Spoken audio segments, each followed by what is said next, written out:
Thank you, viewers, for tuning into the Newance Podcast, bringing you the top news in the cannabis industry. I'm your host, Arnel Newton, and today some of the stories I'll be covering are Colorado generated over $1 billion in marijuana revenue, California banks are moving forward with the cannabis industry, and also Nevada bans pre-employment marijuana testing. So please stay tuned. We definitely have a good show for you, and I hope that you do enjoy it.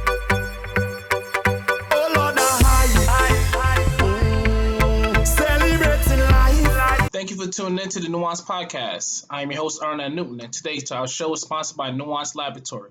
Newance Laboratory provides the highest quality of analytical testing within the cannabis industry, so make sure your product is Newance approved. First story they'll be getting into is Colorado generated over $1 billion in marijuana revenue. You see, on Wednesday, June 5th, Colorado Governor Jared Polis administration issued a report that Colorado so far has brought in over more than $1 billion in marijuana revenue. You see, in a press release, Governor Polis stated, and I quote, "The industry is helping grow our economy by creating jobs and generating valuable revenue that goes towards preventing youth consumption, protecting health and public safety, investing in school construction. Colorado state licensed cannabis retail has sold more than $6.52 billion in marijuana products since the beginning of the sales in 2014. And such sales have generated more than $1.02 billion in tax and fees for the state. You see, that amount of revenue goes towards youth drug prevention programs, mental health services, substance abuse treatments, and school construction. But that's after paying for the implementation and enforcement of the regulation. You see, the state legal cannabis continues to grow.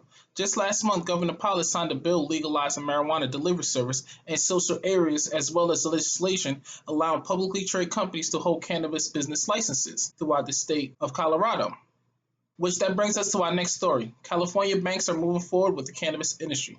See, California is one step closer to providing the state increasing cannabis industry with legal banking service. California State Senate passed the Senate Bill 51 that allows private banks and credit unions to apply for state charter to explicitly handle cannabis financial transactions. You see, under the legislation, which State Assembly and California Governor Gavin Newsom must approve before it becomes laws, limited purpose charters would allow financial institutes to offer depository service to licensed cannabis business. Normally, if a traditional bank decides to do business with a state-licensed cannabis company, it risks criminal prosecution for money laundering and aiding and abetting a federal crime.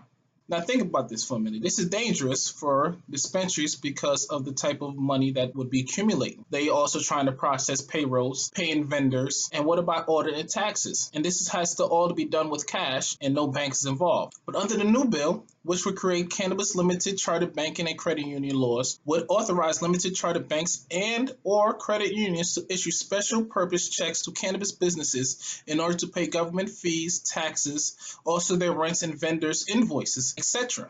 The proposed law would require that the charters be insured before they can even do this type of business. Our last but not least story that we'll be covering is Nevada bans pre-employment marijuana testing. See, Nevada just became the first state in the U.S. to ban pre-employment testing, even though Nevada is the 11th state to legalize both recreational and marijuana use in the U.S. You see, the bill AB 132 makes it legal for employers to refuse to hire someone who is test positive for marijuana. However, there is an exception to the bill. The exception to the law includes those who are trying to become firefighters, emergency medical technician, those looking for jobs that require them to operate a vehicle, and those seeking jobs within the federal government. The law was signed by Governor Steve Selak that goes into effect January 2020. And even after they finished doing this, New York City passed a law banning employers, labor organization, and employment agency for testing applicants for marijuana and THC in their blood. The law also has exception for police officers, emergency responders, job requiring a security clearance, those who are taking care of children or patients, and those who requires a commercial driver license and looking for a job from the federal and state government. With that being said, that is my show. I hope you enjoyed the news that I was able to provide to you today. I hope that you like it. Please give me a like or subscribe below or a comment. Until next time, this is the Newance Podcast,